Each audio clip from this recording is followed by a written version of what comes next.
I would now like to introduce to you Mr. Mark Kielburger, founder of Free the Children, who will speak to us after this short video clip.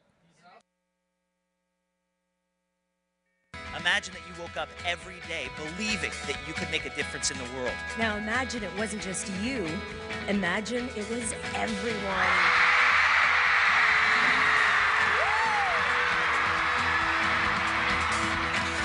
For the past 2 years and 2 days, you have stood up, you have taken action, and you have proved that change is possible. Pay attention about importance of warm-heartedness. We must make a special effort to promote human warm-heartedness or compassion. Learning to live in peace within ourselves, between our communities, between religions. Of extraordinary moments of promise, of an extraordinary promise, of hope. We are each other's hope.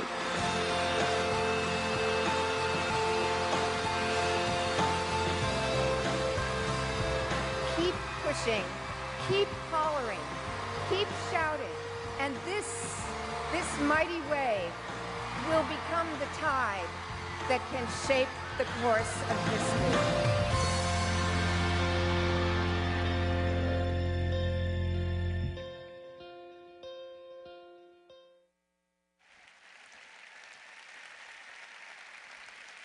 Wow.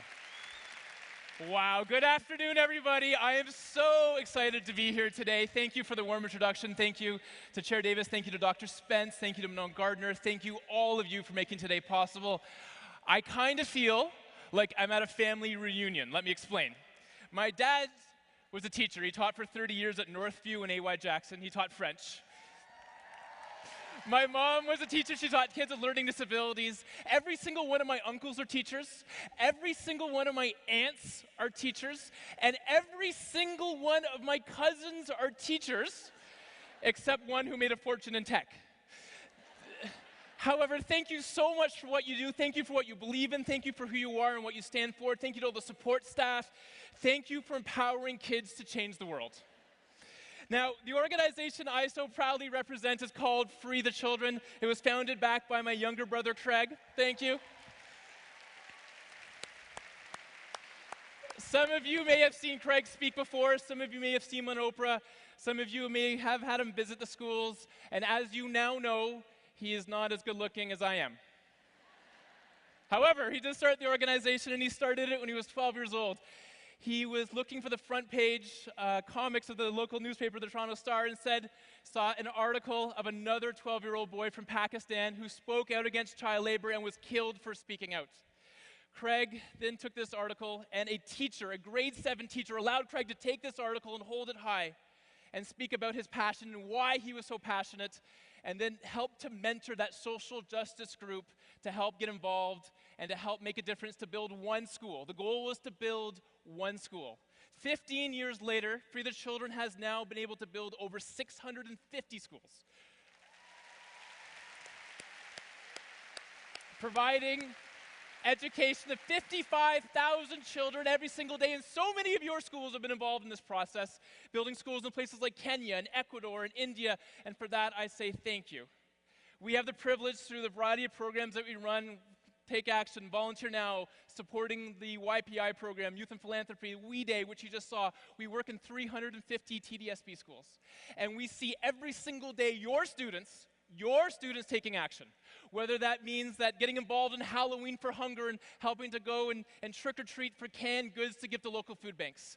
Or alternatively, getting involved with the Toronto Foundation for Student Success, putting together kits or backpacks or school supplies to help TDSB students have the chance to go to school.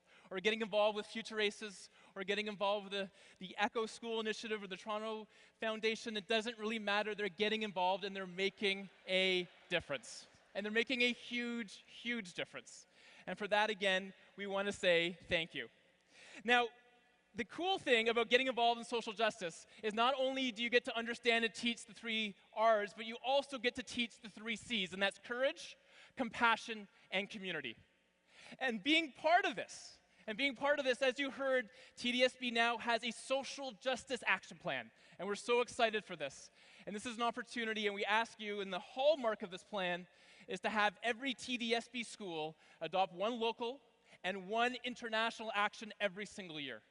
We ask you to support the plan, to embrace the plan, to get involved, and inspire your students to do the same. Now, can you imagine their wisdom, their energy, their passion, and your support will create a meaningful change in the world. And we're so excited by that prospect. And part of what we're doing as part of that social justice plan is this massive event that we call We Day. It means changing the world and making it cool and making apathy uncool. And we're having it right here on September 30th here at the Air Canada Centre. We're bringing 20,000 student leaders together from 1,000 schools, hundreds of which are TDSB schools, to come and hear some of the greatest social justice thinkers of our time.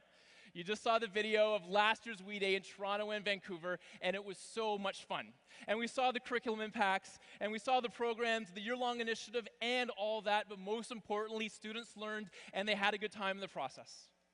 So if you want to get involved, make sure you sign up and get engaged. September 30th, we're so keen to have you watch the event live on ctv.ca/weday into your schools, or go to weday.com and get more information and get involved and even take part in a teacher conversation that's taking place on the site. And as I end with you here today, allow me to share some thoughts of an amazing teacher, an amazing educator who had a profound impact in our lives, an amazing impact, and her name was Mother Teresa. We had a chance to spend some time with Mother Teresa before she passed away in her home in Calcutta. And for those of you, you may not know this, but many of you do, before she decided to spend her life working and living with the poor, she was a teacher. She was a teacher, and she taught an all-girls school. And what we did is we spent the day with her, and we were leaving. She grabbed her hands, and she had hands literally like sandpaper. And she looked us in the eyes, but she wasn't looking us in the eyes. She was looking deeply in our souls, and she said this. She said, "Remember, boys, remember, we can do no great things, but we can do small things with great love." And it's that energy, ladies and gentlemen, it's that passion, it's that energy. If we all work together with a deep foundation of social justice, we will do small things with great love to truly change the world. Thank you so much.